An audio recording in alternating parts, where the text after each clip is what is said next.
Good morning, guys. Okay, so I actually started pressing the seeds. This is the amount of oil that I got so far. So I got 2 water bottles.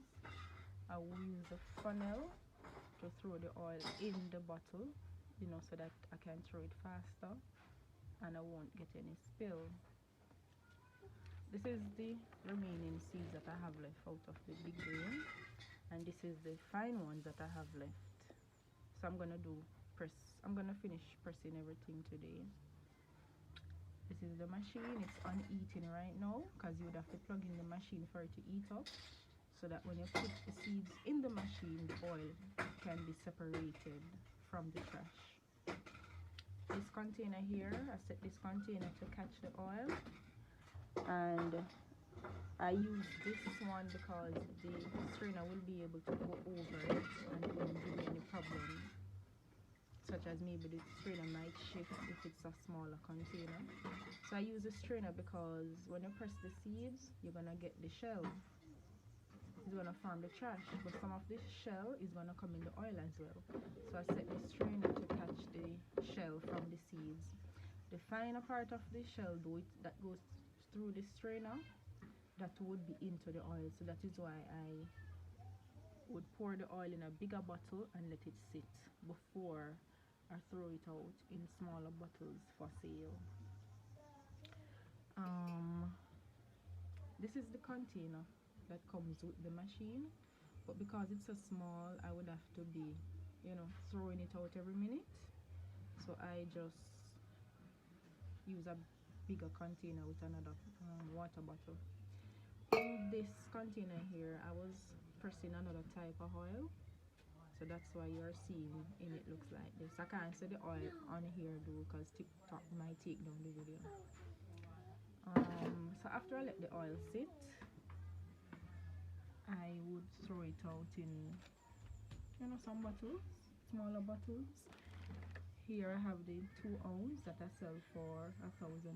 Normally I would use the clearer bottles, but when I went to purchase the bottles, they were out of bottles, the clear bottles that I would use, so I just buy this to use in the meantime.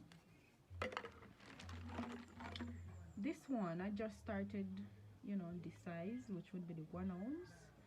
Person would come and say, I don't want so much, man, I just want like $500 worth. So I just buy these smaller bottles to try it out.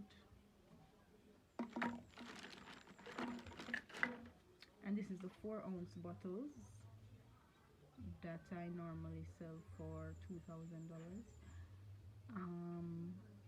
Somebody came yesterday to purchase one of the $3,000 bottles, but I didn't have any ready, so that is why you're seeing the oil residue in this bottle here. I had to pull this and throw out the oil in the bigger size bottle to give the person who came yesterday. So I normally sell this for $2,000. What should I say? This one now is the 16 ounce that I normally sell for $6,000. Let me see if I can find another size for this one. And this one is the 8 ounce that I would sell for $3,000. Some of the bottles already have on the labels on it, some don't, but I went on the road and I made some labels, so I'll be putting on the labels on the bottles before I send them out to my customers. I could show you at the back of them. Oh, those big bottles there, I actually purchased those because, as I said, I would normally put the oil to sit. So I purchased those bigger bottles so that as the business grow, I would have those 5-gallon bottles to put the castor oil in for settlement before I actually throw it out. So that's my aim. I want to go bigger, so I'm actually working on it. Let me just give you a little view of the machine. So as I said, it's uneating, so that's the button there. You turn it off or you put it on eating, and then when you're ready to use the machine, you would put it on squeezing. When you finish as well, you put it on clean up. So when you put it on clean up, whatever that is inside the machine would clear it out. So I'm gonna put it on squeezing now. So now I'm going to put in the seeds.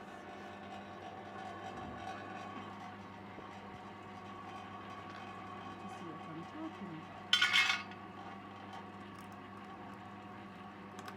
So you can hear that grinding sound. That's the machine extracting the oil. Normally I will put a bag here to catch the trash instead of having it up on the ground, or sometimes it will bend under, as you can see. Sometimes it will drop in the stream. So I normally put a bag handle around here so the trash will go directly inside the bag. I have the bag right here, but I don't want to tear the bag. So I normally just put this around here, tie it to the side, and then the bag would be open like this. But I didn't want to block the view. So let me just freestyle this and then I'll do that. So that's the oil dripping.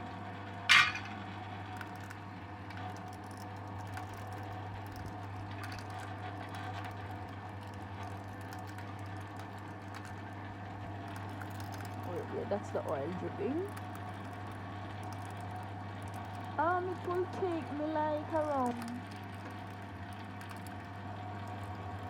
maybe the entire day to make between 1 to 2 gallons depending on how busy I am. As you can see, the machine is very small, so I just take my time with nothing. Also, whenever I'm making the castor oil, as well, I have to clean the floor because the trash goes through the trash outside and the trash gets wet. It smells very bad, so I just want to make a fire and burn it at the same time. I guess that's the reason why the boiled castor oil smells so bad, because the smell that comes from the trash is actually in the oil. So when you press it, you don't get that smell because it's in the trash and that is thrown away. So normally when I'm pressing the big seal as well, I have to stay with the machine because the opening is so small. So I would have to stay with the machine to ensure that it is flowing, because it normally jams or normally stop flow. So I would have to be here to clear it and clean it. But if it was a big seed, it would just flow. I mean, if it was a small seed. So I'm going to do another video to show you how the small seeds operate on the machine. You can leave it and do anything when you're pushing the small seed. That's my son, because normally the seeds are putting in the small seeds like this. So, children do what they say adults do. So that's why. But sometimes, I would just sit here all day, and then if I want to do something, I'll just turn off the machine, turn off the squeezing, but I would leave it on eating, and then when I finish, I would come back.